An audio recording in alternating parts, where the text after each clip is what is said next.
Following a year-long evaluation of all the options, Merseyside Police Commissioner Jane Kennedy's preferred choice for the future of Merseyside Police headquarters is to develop a new purpose-built HQ on a site on Scotland Road in Everton Ward.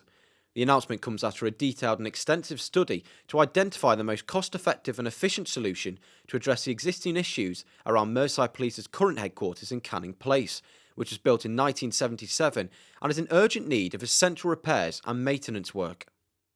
I'm faced with a decision about whether I go ahead and refurbish this building, which is estimated to cost £36 million, eye-watering figures, or the alternative is to divest ourselves, sell this site and go to a cheaper site elsewhere just on the edge of the city centre on Scotty Road. And the estimates for the cost of that are around about 35 million. So coming in cheaper than the refurbishment model.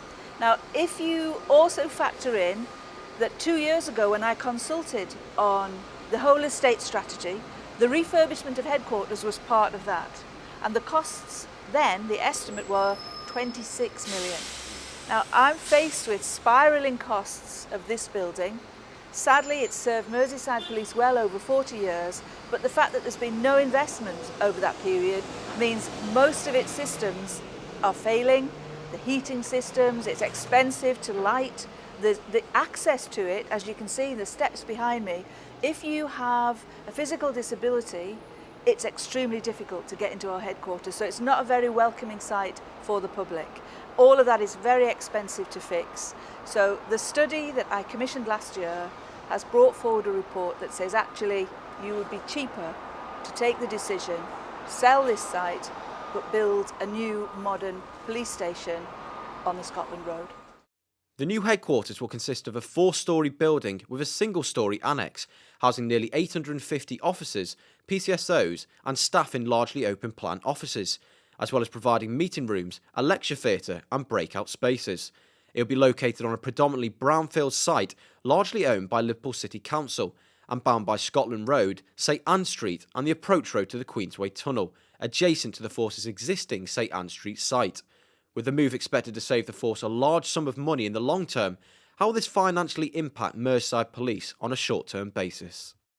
It will give the Force some clarity and show the commitment that I've got to make sure that we provide cheap but effective buildings. This is an expensive headquarters.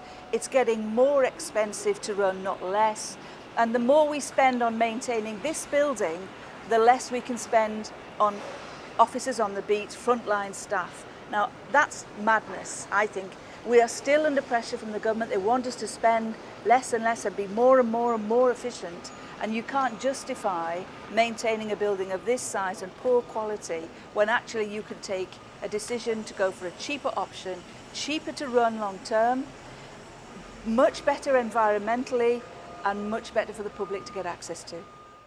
Following the decision to move Merseyside Police HQ, the Force's Estates and Facilities team will now work with public sector-owned built environment specialist Scape and Wilmot Dixon to design and plan the entire process up to the point of starting work. It's intended that a submission for planning permission will be submitted in May 2017, and if approved, it is expected that work will begin in January 2018, with completion set for May 2020. Nathan Griffiths, BayTV News.